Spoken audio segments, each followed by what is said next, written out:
Di dalam tidur saya dibawa ke alam barzah, saudara. Kenapa saya tahu itu alam barzah? Karena di dalam agama saya dahulu diajarkan apa itu alam barzah. Alam barzah adalah alam di mana tempat penantian orang-orang yang mau dibawa ke surga, apa mau dibawa ke neraka, gitu. Kami di situ banyak, saudara. Bukan 10, 20, ratusan, bukan. Miliaran orang. Saya merasa luas sekali itu padang pasir yang luas sekali. Tapi keadaannya yang menakutkan, saudara, yang membuat saya tidak tahan dan takut. Bukan cuma gelap gulita, tapi kelabu, saudara. Kelabu yang saya rasakan dan semua manusia teriak-teriak minta tolong. Tolong, tolong, kami tolong. Begitupun saya. Saya menangis, tolong Tuhan, tolong Tuhan, tolong, tolong. Saya ingat tidak ada kata-kata Allah. Saya bilang, Tuhan, semua pun sama Tuhan, tolong semua. Tiba-tiba, saudara, di atas langit saya, di atas kepala saya, langit terbelah dan terang, saudara. Lalu ada suara laki-laki yang berkata begini. Itulah pertama kali Tuhan bersuara kepada saya. Saya tahu Tuhan ya setelah saya mengenal Yesus. Saya tahunya itu dulu laki-laki. Laki-laki, dia bilang gini, Lucy anakku, dengan wibawa sekali. Lucy anakku, kamu mau pulang? Gitu katanya. Saya bilang, iya Tuhan, aku mau pulang. Saudara, mohon maaf, saya melakukan apa yang dimimpi saya. Karena ternyata kita tuh kayak anak kecil di hadapan Tuhan. Saya bilang, iya Tuhan, aku mau pulang, aku takut. Saya bilang, Tuhan bilang, ya kalau kamu mau, itu kata Tuhan. Tuhan tuh gak banyak bicara loh. Pada saat itu ya, suara itu bilang, itu katanya. Suara itu menunjukkan sebuah rute jalan di mana yang jalan itu biasa saya lalu pulang ke rumah. Saya gembira, hore saya pulang. Tuhan bilang, belum tentu katanya. Saya bilang, oh belum tentu Tuhan. Kan kamu mau lewat sana. Lewat aja dulu, nanti sambil di jalan akan aku kasih tahu jalan pulang ke rumah Bapak. Saya gak pedulikan. Tapi setelah saya ingat, kenapa ke rumah Bapak ya? Saya kan gak ngerti istilah-istilah orang Kristen ada Bapak atau yang lain tidak tahu. Singkat cerita saya tidak berdebat, iya Tuhan. Saya tarik tangan orang lain di belakang saya dengan harapan orang itu membawa. Setelah saya tarik dan lihat ke belakang, itu adalah adik perempuan saya. Lalu saya terbangun. Saya menggigil di atas selimut saya, di dalam selimut saya menggigil. Subhanallah, astagfirullahaladzim. Saya menyebut berkali-kali, saya lari ke kamar mandi, saya wudhu, saudara. Kebetulan pada saat itu sudah azan subuh. Saya sholat, saya minta ampun. Ya Allah, itu apa ya Allah? Jelek sekali mimpi saya, Tuhan, takut ya Allah. Saya ketakutan, saudara. Baik Pak, perkenalkan, saya Lucy Darmawati. Saya lahir dari keluarga besar Palembang. Bapak ibu saya berasal dari Palembang. Dan saya pun lahir di Palembang. Dan tahun 78, ibu saya bawa saya ke Jakarta untuk merantau. Singkat cerita, tahun demi tahun kami lalui. Dan saya mendapatkan pendidikan agama yang sangat agamais, sangat ketat. Saya tidak pernah tahu agama yang lain. Saya tahunya agama saya terdahulu Islam yang paling baik dan benar. Saya ikut ngaji, bahkan saya SD-nya tuh 2. Saya SD biasa dan SD madrasah. Saking ibu saya pengen menyekolahkan saya supaya saya mungkin bisa lebih baik di agama saya. Singkat cerita, tahun demi tahun saya merasa saya seorang muslimah sejati. Lalu saya mulai merasa tidak bahagia. Mungkin karena faktor orang tua saya, ibu saya tuh anaknya banyak. Anaknya 7 waktu itu. Awalnya belum 7 ya. Saya anak ketiga, lalu lahirlah yang keempat, lalu lahirlah yang kelima. Waktu itu saya masih kecil, saya berpikir ibu saya lahir terus gitu ya. Terus saya mulai merasa tidak disayang. Saya memang merasa selalu dari kecil tidak disayang sama orang tua saya. Mulai ada diskriminasi terhadap saya dan sampai saya berakhir SD, 6 SD, saya merasa ada diskriminasi terhadap hidup saya gitu loh. Saya merasa saya anak perempuan satu-satunya. Ibu saya punya 7 anak, saya ketiga dan yang ke-6 adalah perempuan. Pada saat itu saya merasa ibu saya ini gak pernah sayang sama saya. Yang ada di otaknya ibu saya, uang dan uang buat diri saya. Saya harus menghasilkan uang buat ibu saya. Sampai akhirnya saya tamat SD, saya tidak boleh sekolah. Ibu saya bilang, kamu gak usah sekolah. Kamu cari uang untuk kakakmu tamat SMA kan ya pada saat itu. Akhirnya tamat SD saya tidak sekolah, saudara. Saya tidak sekolah, saya bekerja di pabrik, dari pabrik satu, pabrik yang lain, masih kecil usia 12 tahun ya. Saya tetap kerja, saya dapat uang, saya kasih ibu saya, dengan harapan saya bisa disayang sama ibu saya. Tapi yang saya dapatkan tetap sama. Ibu saya itu tidak pernah lepas omelan sama saya. Sehingga membuat saya sakit hati saya. Saya merasa ibu saya gak pernah sayang sama saya. Saya ini anak siapa? Itu manusiawi sekali pada saat kita sebagai seorang anak berpikir, kenapa mama saya ini kok benci sekali sama saya? Saya sampai berpikir, apakah saya anak pungut? Singkat cerita, tahun demi tahun saya lalui, saya minta masuk ke SMA, 1 tahun saya tidak sekolah, lalu ibu saya dapetin uang dari hasil gusuran. Waktu itu saya tinggal di Jakarta, teman-teman, saudara. Saya tinggal di Jakarta dan saat itu daerah Sunter, saya dapat gusuran, ibu saya pindah, lalu ada teman SD saya yang sama seperti saya, tidak sekolah, lalu dia disekolahin. Saya minta tolong sama ibu saya, ngemis-ngemis saya minta sekolah. Saya bilang, mama saya mau sekolah. Singkat cerita, ibu saya cuma bilang gini, kalau lu mau sekolah, tapi jangan salahin gue, karena ibu saya itu orang Palembang, tapi logatnya tuh Jakarta gitu. Jangan salahin gue, nanti lu gak bisa bayar sekolah. Ya udah gak apa-apa, Ma, nanti aku bayar sendiri. Singkat cerita, SMP aku lalui kelas 1, kelas 2, kelas 3. Dan itu benar terjadi. Ibu saya tuh susah sekali untuk bayar sekolah buat saya. Karena pada saat itu memang kehidupan kami itu susah dan sulit sekali, bahkan mungkin buat makan. Tapi yang saya lihat tidak begitu. Saya lihat pada saat itu ibu saya tuh begitu pilih kasihnya terhadap saya. Saya lihat ibu saya itu kalau buat anak laki-lakinya dia relain, dia bela-belain buat anak laki-lakinya. Akhirnya saya bisa tamat sekolah itu pun karena benar-benar saya lakukan sendiri. Kalau libur waktu itu ya, waktu zaman saya masih SD, SMP, bukan SD, SMP, kalau libur kan 1 bulan pada saat itu. Jadi 1 bulan itu saya gunakan untuk cari uang. Saya kerja di pabrik yang dulu pernah saya kerja. Tuhan baik pada saat itu pun Tuhan sudah sayang sama saya. Saya kerja, uangnya saya taruh dan saya simpan, lalu saya kasih bayar 6 bulan sebelum saya libur. Jadi begitu setiap tahunnya sampai saya tamat SMP. Lalu saya punya bakat memang dari kecil nyanyi, saya suka nyanyi. Tapi karena saya merasa anak orang nggak punya, jadi saya nggak tahu saya harus di mana menyalurkan bakat saya. Apalah saya anak orang susah, bapak saya cuma tukang ojek, tukang kadang-kadang narik beca gitu ya. Ibu saya cuma perabutan dan buruh biasa gitu, yang kadang-kadang jualan, kadang enggak. Apalah saya sekolah pun saya harus biaya sendiri sejak SMP. Lalu singkat cerita, saya masuk SMA negeri. Nah, disitulah Tuhan benar-benar, pada saat itu saya belum kenal Tuhan ya.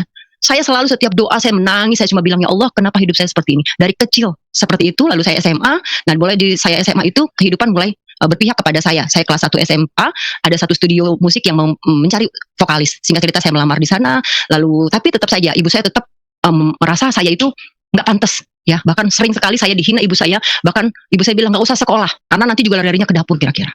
Bahkan tak ayal kadang-kadang ibu saya itu suka ngenalin laki-laki kaya sama saya. Mohon maaf, saya merasa ibu saya mau jual saya. Dulu ya saya merasa demikian. Saya sakit hati sekali pada saat itu.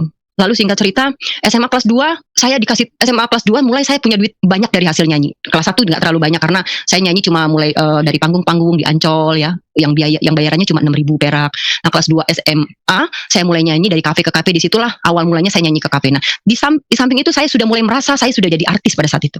Saya merasa saya menjadi apa yang saya cita-citakan pada saat itu. Kelas 2 SMA, saya sudah mulai nyanyi ke sana, ke sini, sampai kelas 3 SMA, sampai akhirnya saudara, sekolah saya terbengkalai, karena saya kalau nyanyi malam sampai subuh, sampai pagi, sekolah saya pagi. Alhasil kelas 2 semester akhir, saya banyakkan tidur. Padahal saya anak yang berprestasi, bahkan di sekolah yang sangat aktif, saya salah satu anggota OSIS dan ketua organisasi di OSIS gitu. Dan disitulah mulai saya merasa keenakan cari duit saudara. Saya udah gak mikirin sekolah, yang tadinya saya 5 besar, akhirnya jadi paling bawah, saya gak berpikir, yang penting saya dapat duit. Singkat cerita, saya mulailah karir saya makin meningkat. Lulus SMA, saya tidak kuliah 1 tahun. Karena saya, saudara, yang saya bilang tadi, saya pikir setelah saya dapat duit banyak, ya kan, saya bisa ngebantu keuangan keluarga, bisa ngebantu adik-adik saya, bisa ngebantu orang tua saya makin disayang gitu, saya berpikir. Tapi ternyata tidak, saudara. Ibu saya tetap, merasa kejam sama saya. Saya merasa saya malah dijadikan sapi perahan sama ibu saya. Apa-apa duit. Akhirnya saya cuma berpikir, ibu saya nggak pernah sayang sama saya. Sekarang dia butuh saya karena dia tahu saya punya uang. Akhirnya setiap satu rumah saya selalu bertengkar terus sama ibu saya. Pertengkarannya itu yang menyakitkan hati saya. Akhirnya saya nggak pernah tinggal di rumah. Saya kos di mana-mana, saya pergi keluar kota, soalnya saya maunya nggak pernah ketemu ibu saya. Saya jadi kayak anjing sama kucing sama ibu saya, tapi ibu saya benar-benar memanfaatkan saya. Singkat cerita, saya itu jadi broken home dan takut mengenalkan seorang laki-laki, bahkan saya takut berhubungan sama laki-laki. Akhirnya saya merasa pada saat itu hidup saya hampa. Saya seorang perempuan, single, sendiri, umur belasan tahun. Dari umur 15 tahun berarti saya sudah mulai nyanyi ke sana ke sini. Tapi saya nggak dapetin kasih sayang yang saya harapkan dari seorang ibu. Begitu juga bapak saya. Bapak saya sayang sama saya, tapi bapak saya itu di bawah tekanan ibu saya. Begitu juga kakak-kakak saya. Saya merasakan mengalami hal yang luar biasa pahit sekali di rumah. Singkat cerita, saya tuh selalu mendekatkan diri sama Allah saya pada saat itu. Saya sholat 5 waktu, bukan cuma 5 waktu. Saya sholat sunnah, saya puasa, saya cari guru-guru agama yang menenangkan hati saya. Akhirnya saya kuliah di tahun 2008. 2008. Saya akhirnya kuliah S1 2008, saya banyak teman, saya coba lagi cari pengalaman agama saya. Karena saya merasa hampa hidup saya. Saya tinggal sendiri, saya lari pada saat itu ke hal-hal yang tidak baik dan tidak benar. Karena di lingkungan saya dunia entertain, saya berpikir, saya akhirnya lari ke dunia yang tidak baik. Karena saya merasakan hampa, merasakan sakit hati yang luar biasa, penolakan yang luar biasa terhadap saya atas ibu saya pada saat itu. Singkat cerita, karir saya makin meningkat. 2003 saya ditawarkan label SKI Record namanya, dan dia minta saya nyanyi 1 album. Album pertama saya itu berjudul Tua-Tua Keladi versi dangdut koplo Lucy Daiva. Jadi nama artis saya, saudara, Lucy Daiva. Teman-teman bisa lihat hasil karya saya dan apa yang sudah saya kerjakan di dunia entertain. Tapi itu tidak membuat saya bahagia, saudara. Hati saya tetap kosong dan hati saya tetap merasa takut. Bahkan dulu saya sempat beberapa kali mau bunuh diri karena saya merasa saya ini nggak ada apa-apa, saya ini nggak ngerti loh, saya merasa sendiri gitu. Yang saya lihat itu cuma 4 adik-adik saya cuma ingin adik-adik saya tidak merasakan susah seperti saya. Jadi saya kerja mati-matian untuk bantu 4 adik saya. Tapi yang di dalam hati saya katakan, saya benci sekali sama ibu saya. Dulu sempat terbesit dalam hati dan pikiran saya bilang gini dalam hati saya. Dulu waktu saya belum jadi orang, saya bilang, Mama kamu jahat banget sama saya. Kalau saya nanti kaya, saya nggak aku loh jadi ibu. Begitu loh saudara. Tapi Tuhan tahu hati saya tidak pernah lakukan itu. Sampai saya punya duit memperbaiki ekonomi keluarga, saya tidak pernah melarikan diri dan pergi dari keluarga. Saya bantu keluarga saya sebisa-bisa saya, namun kita tidak pernah bisa dekat. Singkat cerita, karir saya makin meningkat. Saya mulai nyanyi di TV-TV tahun 2003 akhir sampai 2004 awal. Lalu saya mulai main sinetron, ada beberapa sinetron saya ngehits, ada lagu-lagu saya ngehits, dan saya diundang banyak TV. Singkat cerita, saya berkenalan dengan seorang laki-laki yang akhirnya menjadi suami saya. Pada saat itu saya berkenalan di bulan Agustus 2004. Waktu itu saya lagi tampil dengan artis-artis besar di daerah Bekasi. Pada saat saya tampil, dia mencemblangkan saya dengan orang lain sebenarnya.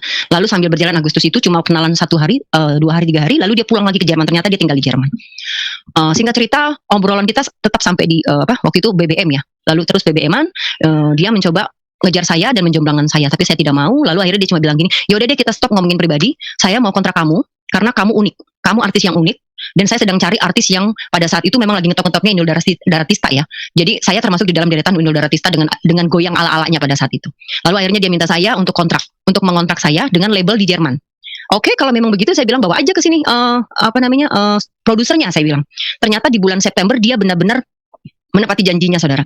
Dia bawa produser Jerman itu 2 orang, yang satu musisi, yang satu produsernya. Lalu dia ketemu sama saya dan manajer saya, kita obrolin pekerjaan apa yang akan kita lakukan. Jadi akhirnya akan ada satu kolaborasi antara musisi Jerman dengan musisi Indonesia dan akan dikontrak di Jerman dan di Indonesia. Kira-kira demikian, kita preskon lah besar-besaran. Sampai singkat cerita, saya bulan November itu dijadwalkan untuk ke Jerman dengan produser tersebut. Nah, di situ yang akhirnya menjadi suami saya itu, dia tetap mendekati saya. Lalu saya bilang, lu ngeyel ya, gue tuh gak cari pacar. Saya bilang, gue gak cari pacar. Padahal karena pada saat itu memang hati saya sedang terluka juga, benar-benar yang gak nerima laki gitu loh. Saya cuma bilang, gue gak cari suami, saya bilang dengan tegas. Lalu dia terus berusaha, lalu dia bilang, ya udah kalau gue mau cari, ya udah kalau lu memang berani lari aja ke rumah. Akhirnya dia ke rumah minta sama ibu saya.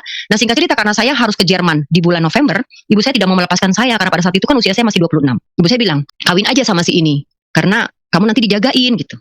Akhirnya saya mikir-mikir, itu bulan September ya saudara. Saya mikir-mikir, yaudah deh kawin aja deh, daripada nanti gue di sana sendirian. Saya mikir, yaudahlah nggak apa-apa lah, kawin aja. Toh nanti kalau nggak cocok di Jerman gue ceraiin aja. Jadi saya sendiri sudah punya pemikiran yang jelek sekali. Singkat cerita, di tengah kesibukan saya yang nyanyi ke sana ke sini, nyanyi di TV sana, nyanyi di TV sini, 10 Oktober akhirnya diuruslah pernikahan di KUA sama saudara-saudara saya. Saya tidak menikah mewah-mewah. Halo. Iya, kedengaran kok. Lanjut. Tapi di sini gambarnya putus-putus, Pak. Enggak ya? Lanjut aja, jelas. Oh, baik, maaf. Baik, lalu kita menikah tanggal 10 Oktober dengan harapan saya pada saat itu saya berpikir ya udah kita menikah, kita ngurusin politik kerja gitu ya. Karena ada something menurut saya. Akhirnya kita menikah 10 Oktober. Ternyata setelah saya menikah, bahkan sebenarnya sebelum menikah, saya ditelepon seseorang yang mengaku bahwa ini adalah pasangan suami saya yang dulu gitu ya. Ditambahlah hati saya merasa galau tapi dia meyakinkan bahwa dia nggak pernah menikah. Singkat cerita, tetap kita jalanin pernikahan itu. Lalu di hari pertama, hari kedua dia jatuh sakit. Setelah saya tahu bahwa suami saya yang menikahi saya itu adalah pada saat itu saya berpikir saya merasa dibohongi. Saya sakit hati, saya sudah mau ceraikan. Karena di samping itu pun akhirnya bisnis kita berantakan, buyar semua. Produser juga ribut sama suami saya dan membubarkan semua bisnis kita. Tapi pada saat itu dia sakit keras. Di sinilah saya tidak bisa meninggalkan dia karena dia sakit. Kalau saya berpikir dia sakit, saya tinggalkan, saya bukan wanita kejam. Saya pikir saya urus dia dulu. Kalau udah saya urus, saya ceraiin dia. Karena pada saat itu saya sangat kecewa sekali karena dia ini membohongi saya gitu pada saat itu. Banyak yang tidak bisa saya ceritakan di sini. Lalu singkat cerita, terus saya jalanin pernikahan saya di bulan Oktober dengan merawat dia sakit, teman-teman dan saudara. Dia sakit berminggu-minggu, bahkan sampai 1 bulan, bahkan sampai 1 bulan lebih. Saya bawa ke guru-guru saya. Saya ini banyak banget guru saya loh. Di Pandeglang, di Banten, di Bandung, di Sulawesi, di Sumatera, di Sulawesi. Setiap saya di mana-mana saya cari guru. Bahkan saya tidak cari pun, mereka tuh kirim transfer ilmu sama saya. Nah, singkat cerita, suami saya ini tidak bisa sembuh sama guru manapun. Ustadz manapun, kiai manapun, dengan dalil apapun tidak bisa sembuh. Bahkan sudah mau mati, saudara. Yang saya ingat, suami saya itu tidak makan-makan hampir 2 bulan. 1 bulan lebih dia tidak makan-makan. Oktober ketemu November. Di bulan November, mungkin di minggu kedua ketiga. Suatu malam, tiba-tiba kami semua kumpul, saya tinggal di rumah kan sama kakak saya dan adik saya. Suami saya itu udah seperti mau ambil nyawanya gitu. Mungkin teman-teman pernah lihat ayam yang dipotong tapi tetap mau hidup lagi. Seperti itu gambaran suami saya pada saat itu. Lalu suami saya yang udah kepengen mati ya. Nah, saya lanjutkan ya saudara. Teman-teman, saya flashback ke belakang. Saya menikah dengan suami saya itu Islam. Karena dia juga orang Islam, saudara. KTP-nya Islam, tapi ternyata keluarganya Kristen. Saya bilang, kamu ini Kristen apa Islam? Saya bilang. Lalu dia cerita, saya Islam, tapi saya gini cerita tentang Kristen. Saya bilang kalau mau menikah sama saya ya terserah, nggak apa-apa sih. Saya bilang karena saya moderat terhadap agama. Singkat cerita, dia menikah tetap secara Islam dan Islamkan kembali sama bapak saya. Akhirnya dia habis menikah tuh puasa ya. Oktober akhir atau November pada saat itu pokoknya puasa. Dan suami saya ajarkan tentang puasa apa, saya ajarkan tentang Islam. Bahkan pacar saya sebelum suami saya, itu saya punya pacar ya, 2 tahun, saya ajarkan tentang Islam sampai dia masuk Islam, saudara. Saya punya pacar sampai dia masuk Islam. Masa suami saya nggak masuk Islam? Saya berpikir. Akhirnya dia masuk Islam, dan kembali ke dia sakit. Pada malam saat itu, dia sakit yang sudah hampir mau mati, saudara. Saya coba bilang sama Allah saya pada saat itu, saya sholat, saya pakai mukena, kakak saya, adik saya semua saya suruh berdoa. Lalu saya bilang, ya Allah, ambil saja nyawa suamiku ya Allah, kasihan. Saya merasa ini orang kasihan udah mau mati tapi nggak mati. Makan nggak bisa, minum begini nggak bisa. Dia cuma bisa minum pakai air aqua gelas, saudara, dengan sedotannya. Saya bilang kamu makan dong Pak, nggak bisa, sama sekali nggak bisa. Dia merasa ada batu yang besar menempel di badan dia katanya. Singkat cerita ada satu malam yang dia sudah yang mau diambil nyawanya itu karena kita merasakan serangan dahsyat ya pada saat itu. Teluh datang ke rumah kami, ke rumah saya kena, kakak saya kena, kami yang lagi berdoa kena semua teluh. Tapi kami hantam dan kami halau karena kebetulan saya sixth sense pada saat itu, saya tuh bisa bicara dengan hal gaib, bisa melihat hal gaib gitu. Nah, singkat cerita, bapak mertua saya telepon saya.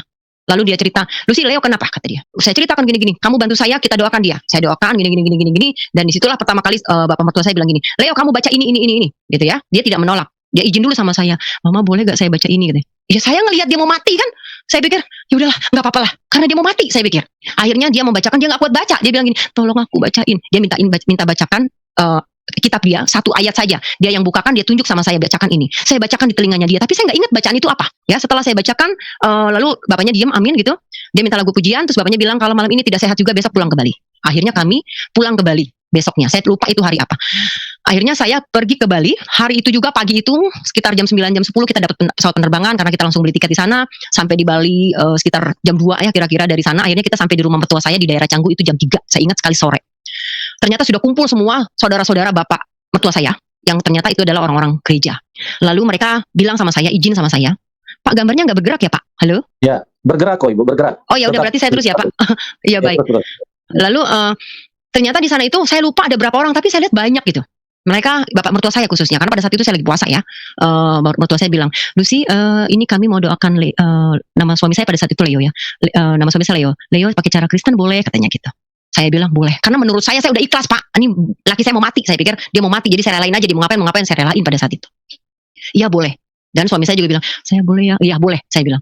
Akhirnya mereka mendoakan secara Kristen, terus dengan bijaksananya memang mertua saya bilang, Lucy, tapi Lucy doakan dengan cara Lucy ya. Tapi perlu dicatat teman-teman dan saudara seiman, bapak mertua saya ternyata notabene pun orang-orang Islam. Bahkan ibu mertua saya punya pesantren di Purwakarta. Jadi dia ketemu Tuhan Yesus satu demi satu tidak berbarengan. Ya, kembali kepada saya. Akhirnya mereka mendoakan dan nyanyi pujian dan entahlah pada saat itu saya tidak paham ya. Pada saat itu mereka mendoakan dengan cara mereka, saya doakan dengan cara saya baca ayat kursi, saya baca Al-Fatihah, saya baca semua ayat yang saya tahu.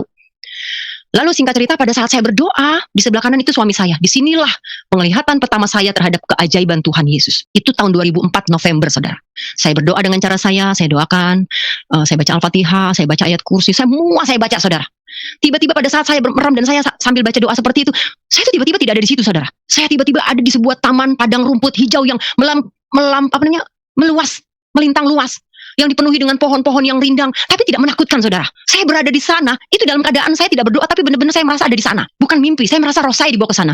Lalu saya berpikir, ini apa ya Allah, subhanallah, astagfirullahaladzim, subhanallah. Saya nyebut berkali-kali, tapi saya tidak takut. Saya bahagia dan saya malah senang banget. Ya Allah, gila, bagus banget. Terus saya berlari-larian saudara. Pohon-pohon rindang yang seperti hutan, tapi bagus gitu. Pohon-pohonnya besar, kecil, tertata rapi, dan rumput-rumputnya itu tebal-tebal, saya rasakan tebal-tebal, tapi tidak basah, tidak lembab. Saya tidak pakai apa-apa, nggak pakai alas kaki. Saya berlarian di situ, saya senang sekali. Sampai akhirnya saya terus mengikuti. Saya melihat tiba-tiba di ujung sana ada sebuah baki, saudara. Bentuknya seperti ini, terbuat dari emas. Saya dekati, ya Allah Tuhan, astagfirullahaladzim, Allah itu apa? Lalu saya dekati, pada saat saya dekati, itu kan tinggi sekali, dia baki sebesar banget. Dan berterbanganlah bulat-bulat segini seperti anggur yang lama-lama berterbangan, akhirnya menyerupai sebuah sinar kemuliaan, sekarang saya tahu bahwa itu sinar kemuliaan Tuhan. Dulu saya berpikir itu sinar surya, saudara. Sinar surya yang kuning tapi bagus luar biasa. Tapi saya melihat di balik itu ada sebuah gerbang yang besar sekali tertutup, saudara. Saya mau nyamperin itu baki karena besar sekali ya. Tiba-tiba suami saya yang lagi didoakan itu mungkin manifestasi ya. Dia menendang saya, entah menendang, entah menyenggol, saya nggak tahu karena kan saya pada saat itu lagi merem juga. Jadi dia, astagfirullahaladzim, ya Allah, subhanallah, saya bilang, subhanallah, astagfirullah, oh iya ya, gue lagi ngedoain suami gue nih dalam hati saya. Akhirnya saya balik lagi doain dia, karena dia mulai manifestasi dan merontah-rontah dan mengeluarkan keringat dan mengeluarkan muntah-muntah yang maaf saudara, baunya seperti comberan. Baunya bahkan bau keringatnya saya nggak tahan saudara, baunya sumpah itu kayak comberan yang baunya luar biasa. Bahkan keringatnya dia, muntahnya dia. Saya nggak mengerti kok bisa seperti itu. Didoakan terus sampai akhirnya mereka amin. Udah. Saat mereka mendoakan itu, saya terdiam-diam aja. Ya Allah, tadi apaan ya? Kok begitu ya? Bagus banget ya. Itu di mana ya Allah? Saya tetap berpikir itu tadi di mana? Nggak kejawab Tuhan. Nggak kejawab saudara. Singkat cerita, setelah didoakan, akhirnya mereka ramah tamah lah kira-kira. Tiba-tiba beberapa menit setelah didoakan, saudara, suami saya minta makan loh. Padahal hampir 2 bulan suami saya tidak bisa makan, saudara. Bayangin, mungkin kalian tidak percaya, tapi ini kenyataannya. Suami saya tidak makan sama sekali. Dia cuma minum air putih yang pakai sedotan aqua kecil. Terus tiba-tiba dia minta makan. Hah? Mau makan? Bukannya dia gak bisa makan? Kata saya gitu. Akhirnya dia minta makan, dia nambah 2 piring. Seger, haleluya katanya, haleluya. Oh, aku udah sehat, udah seger katanya. Nah, singkat cerita, Mereka itu di situ banyak banget orang-orang Kristen, dan salah satunya adalah saya ingat sekali seorang pendeta atau majelis, aku nggak tahu, namanya Abraham. Akhirnya dia bersaksi, Lucy, saya juga dari Kedar katanya. Saya Ustadz di Gontor, dia ceritakan tentang masa dia gitu ya, kesaksiannya dia. Sebelum itu saya tahu duluan, makanya saya bertanya. Jadi saya bertanya dan saya nantang itu Ustadz. Saya sombong saudara. Saya merasa ilmu saya lebih tinggi dan ilmu saya lebih banyak gitu. Saya tantang dia, saya bilang, kenapa kamu jadi orang Kristen? Galak banget saya. Saya bilang, lalu dia cerita tentang kesaksian dia. Saya nggak tahu itu kesaksian, dia cerita gini-gini, saya tangkis semua pakai ayat, saya tangkis pakai ayat. Ujung-ujungnya saya cuma bilang, sudah stop, kamu aja yang imannya nggak kuat. Kamu saja yang imanmu bisa dibeli, makanya kamu bisa masuk Kristen. Jahat sekali mulut saya pada saat itu, saudara. Selesai dari situ mereka semua pulang, saudara. Tapi dari kesaksian itu dan dari apa yang saya lihat, apa yang dilakukan doanya orang Kristen, habis buka puasa, saya kan puasa, mertua saya nyiapin puasa, buka ya, saya buka puasa, lalu saya sholat, tarawih di rumah, ibu mertua saya nyuruh saya sholat, tapi di masjid saya bilang nggak apa-apa, saya sholat di sini, lalu malam-malam habis witir saya sambung langsung ke tahajud, saya sholatnya agak malam, saya langsung ke tahajud, itu di atas jam 2 kira-kira ya, jam 3-an saya sholat, setelah lepas tahajud, saya berdoa di bawah kaki pangkuan Allah Subhanahu Wa Taala pada saat itu. Ya, pada saat itu saya bercerita. Saya berdoa yang doa 26 tahun saya tidak pernah ucapkan di depan Tuhan saya pada saat itu. Doa saya seperti ini, saudara. Saya bilang, ya Allah, Engkau siapa ya Allah? Kenapa aku begitu jauh dari Engkau ya Allah? Kenapa hidupku begitu hampa ya Allah? Kenapa aku tidak bisa begitu dekat dengan Engkau ya Allah? Kenapa Engkau begitu susahnya aku temui ya Allah? Saya bilang, karena saudara, ajaran saya mengatakan, kita ini bukan siapa-siapa di mata Allah. Jadi kalau mau minta apa-apa, mohon maaf ya, ajaran saya dulu, kalau saya mau minta apa-apa, contoh nih, job saya udah mulai sepi nih, saya larilah ke abah saya gitu, abah ustadz saya bilang, abah saya jobnya sepi nih, ya udah sini, nanti dibacain nasi nama anak-anak yatim, nanti didoain nama anak-anak yatim, nanti udah bayar aja sekian-sekian, nanti baru kabul. Suatu saat saya beranikan diri, saya bilang, abah, kenapa sih? Saya kan bisa aja minta langsung aja sama Allah, berdoa, minta aja langsung sama Allah. Kenapa sih saya harus selalu melalui ustadz, melalui ini? Jawabannya cuma satu, kamu ketemu presiden aja nggak bisa langsung. Bagaimana mau ketemu Allah? Emang kamu siapa? Sehebat apa kamu ketemu Allah? Katanya gitu, saudara. Disitulah ajaran saya. Mungkin juga saudara-saudara saya yang masih belum mengenal Yesus mengalami hal seperti itu. Jadi mau ketemu Allah itu susah, saudara. Kita mau nungging-nungging puluhan rakaat pun, kalau kita bukan siapa-siapa, kita tidak bisa bertemu dengan Allah. Nah, singkat cerita, saya lanjutkan. Saya bilang, saya begitu susah ketemu Engkau ya Allah, saya bilang. Nah, ada satu kata yang luar biasa yang saya ingat sampai saat ini, dan itulah titik cikal Tuhan masuk lewat saya. Saya bilang, ya Allah, kata mereka itu adalah orang-orang Kristen yang mendoakan suami saya, saudara. Saya bilang, kata mereka, Engkau itu Yesus. Astagfirullahaladzim, subhanallah, ya Allah, ya Allah, ya Allah. Aduh ya Allah, ampuni mereka ya Allah, maafin mereka ya Allah. Ya Allah, ampuni mereka ya Allah, ampuni mereka. Tapi ya Allah, kalau memang Engkau itu Yesus ya Allah, perkenalkan dirimu kepadaku ya Allah. Masuk ke dalam kehidupan aku ya Allah. Tapi kalau memang mereka yang salah ya Allah, tunjukkan mereka ke jalan yang benar yang Engkau ridhoi ya Allah. Saya berdoa demikian ya Allah, teman-teman. Akhirnya amin, nothing tulus, tidak ada pemikiran apa-apa pada saat itu. Habis lepas itu, besoknya saya dibawa ke rumah, diungsikan ya, ke rumah kakak saya, dari rumah mertua diungsikan ke rumah kakak ipar saya yang kosong.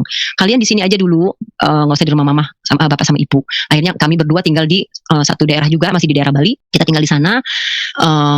Ya udah, hari-hari kita lalui pakai suami saya baca Alkitab terus ya, karena dia sudah mulai ya izin sama saya, maaf saya mau kembali ke Kristen, saya mau masuk Kristen lagi, boleh silakan. Dalam hati saya bilang gini, lakun duniku mulyadin, yang penting kamu punya Tuhan. Nah, pada saat itu memang ada kakak rohani saya dari Surabaya namanya Berlin Siahaan yang memantau kita terus pada saat itu, memang dipanggil ya, memantau dia, bukan saya, dia khususnya. Nah, hari demi hari kita di situ ya, saya ingatnya adalah hari Kamis. Dapat ke hari Kamis, malam Kamis saya tidur, saudara. Ini pertemuan saya kedua dengan Tuhan. Saya tidur malam Kamis malam Jumat, di dalam tidur saya, ini tidurnya, di dalam tidur saya dibawa ke alam barzah, saudara. Kenapa saya tahu itu alam barzah? Karena di dalam agama saya dahulu diajarkan apa itu alam barzah. Alam barzah adalah alam di mana tempat penantian orang-orang yang mau dibawa ke surga, apa mau dibawa ke neraka gitu. Kami di situ banyak, saudara, bukan 10, 20, ratusan, bukan. Miliaran orang. Saya merasa luas sekali itu, padang pasir yang luas sekali. Tapi keadaannya yang menakutkan, saudara, yang membuat saya tidak tahan dan takut. Bukan cuma gelap gulita, tapi kelabu, saudara. Kelabu yang saya rasakan, dan semua manusia teriak-teriak minta tolong. Tolong kami, tolong. Begitupun saya. Saya menangis, tolong Tuhan, tolong.